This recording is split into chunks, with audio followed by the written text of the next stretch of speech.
Oke, assalamualaikum warahmatullahi wabarakatuh. Selamat datang di channel Jagat Edukasi. Nah, pada kali ini Jagat Edukasi akan membagikan ringkasan atau rangkuman materi PPKN kelas 7 kurikulum 2013 bab 1. Nah, yang mana tentang perumusan dan penetapan Pancasila sebagai dasar negara. Nah, di sini kita akan membaginya dalam 3 part ya. Nah, video ini adalah part 1-nya. Nah, part selanjutnya, part 2, part 3 yaitu di video yang selanjutnya. Oke. Nah, di sini kita hanya khusus membahas video part 1-nya atau bagian part 1-nya. Nah, yang mana pada part 1 ini kita khusus membahas perumusan Pancasila sebagai dasar negara, yang mana ada 2 poin, yaitu pertama pembentukan BPUPKI dan perumusan dasar negara. Oke, sebelumnya jangan lupa klik tombol subscribe agar kamu bisa mengikuti video terbaru dari channel Jagat Edukasi, dan semoga video ini dapat membantu kamu dalam belajar ya. Oke, ini bagi anak-anak ya, atau adik-adik atau bagi guru-guru yang bisa menggunakan video ini sebagai media pembelajaran. Oke, mantap. Nah, langsung saja kita mulai. Nah, perumusan Pancasila sebagai dasar negara, poin A-nya. Nah, kita akan bahas pertama yaitu pembentukan BPUPKI. Jepang mulai menguasai wilayah Indonesia setelah Belanda menyerah di Kalijati, Subang, Jawa Barat pada tanggal 8 Maret 1942. Selanjutnya, kemenangan Jepang di Asia tidak bertahan lama. Pihak sekutu yang terdiri dari Inggris, Amerika Serikat, dan Belanda melakukan serangan balasan.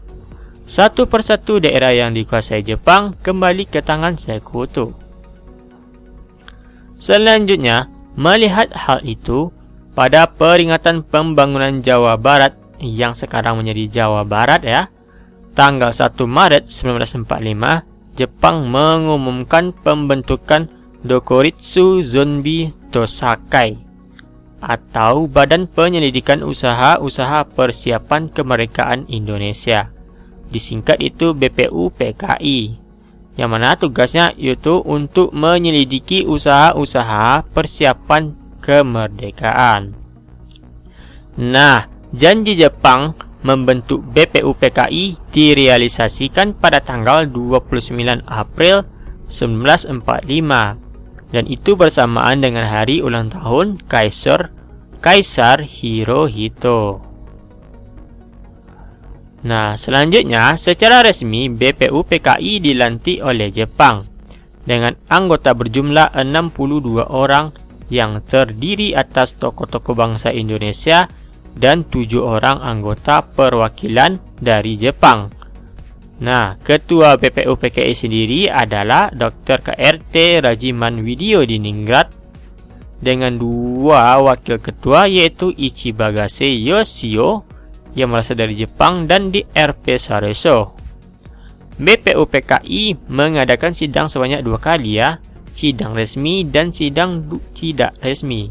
Sidang resmi pertama dilaksanakan tanggal 29 Mei sampai tanggal 1 Juni 1945, membahas tentang dasar negara. Sidang kedua berlangsung tanggal 10 sampai 17 Juli 1945 dengan membahas rancangan Undang-Undang Dasar. Nah, selanjutnya dasar negara, kita akan membahas poin kedua itu perumusan dasar negara. Sebelumnya itu pembentukan BPKI, dan untuk poin keduanya kita membahas tentang perumusan dasar negara. Oke, dasar negara merupakan pondasi berdirinya sebuah negara. Ibarat sebuah bangunan, tanpa pondasi yang kuat tentu tidak akan berdiri dengan kokoh.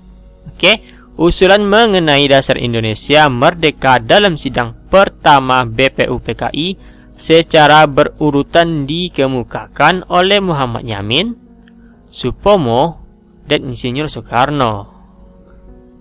Oke, pada sidang BPUPKI tanggal 29 Mei 1945, Muhammad Yamin mengusulkan secara lisan 5 dasar bagi negara Indonesia merdeka, yaitu pertama, peri kebangsaan, kedua, peri kemanusiaan, 3, peri ketuhanan, keempat, peri kerakyatan, dan kelima, kesejahteraan sosial.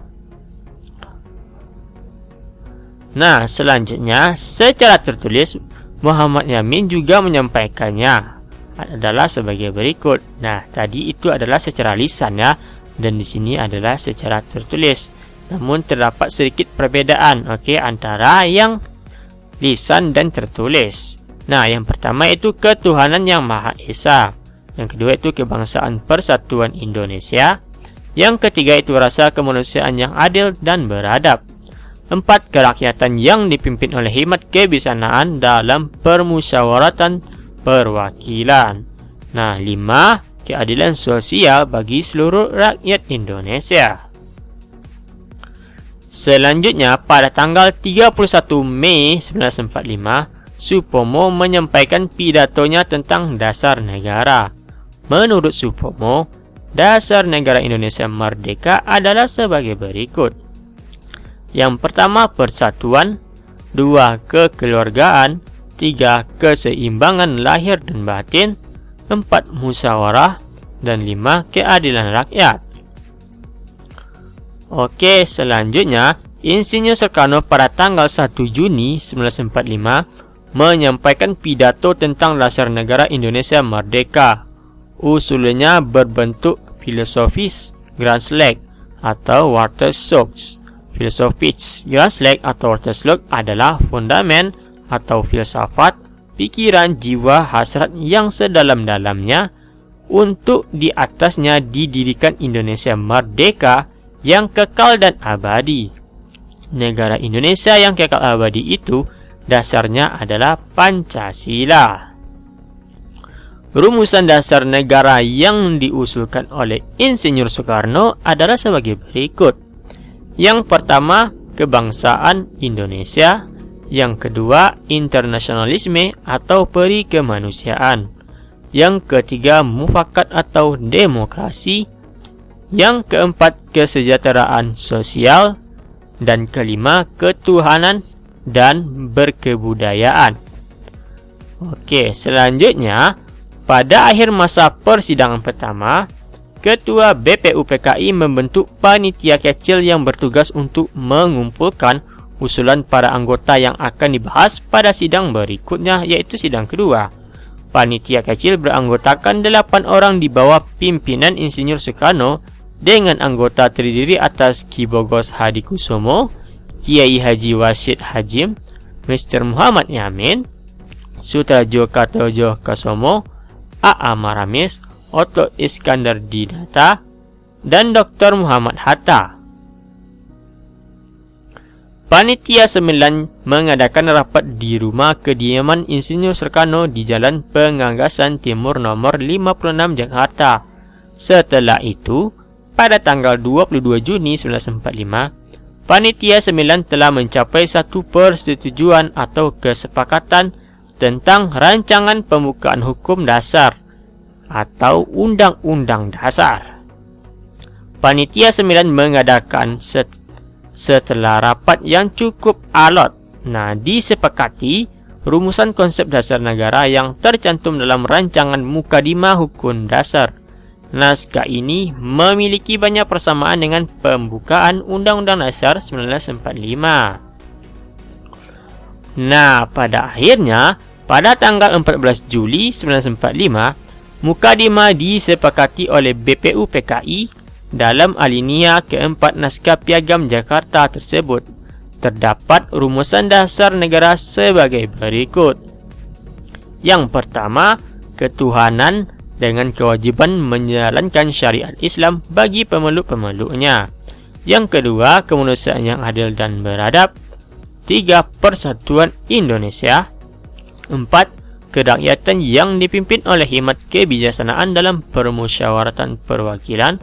Dan kelima itu keadilan sosial bagi seluruh rakyat Indonesia. rumusan dasar negara yang tercantum dalam naskah Piagam Jakarta tersebut dalam sidang PPKI tanggal 18 Agustus 1945 mengalami perubahan. Rumusan dasar negara yang diubah adalah sila pertama. Semula berbunyi ketuhanan dengan kewajiban menjalankan syariat Islam bagi pemeluk-pemeluknya, diubah menjadi ketuhanan yang Maha Esa. Dengan demikian, rumusan dasar negara yang tercantum dalam pembentukan Undang-Undang 1945 yang ditetapkan oleh PPKI tanggal 18 Agustus 1945 adalah sebagai berikut. 1. Ketuhanan yang Maha Esa. 2. Kemanusiaan yang adil dan beradab. 3. Persatuan Indonesia. 4. Kerakyatan yang dipimpin oleh hikmat kebijaksanaan dalam permusyawaratan perwakilan. Dan yang kelima itu keadilan sosial bagi seluruh rakyat Indonesia.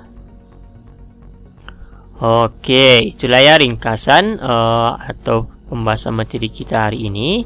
Terima kasih. Jangan lupa klik tombol subscribe agar video ini atau Jagat Edukasi dapat berkembang dan dapat memberikan video-video yang bermanfaat untuk adik-adik atau anak-anak atau serta guru. Oke, sekian dulu. Terima kasih.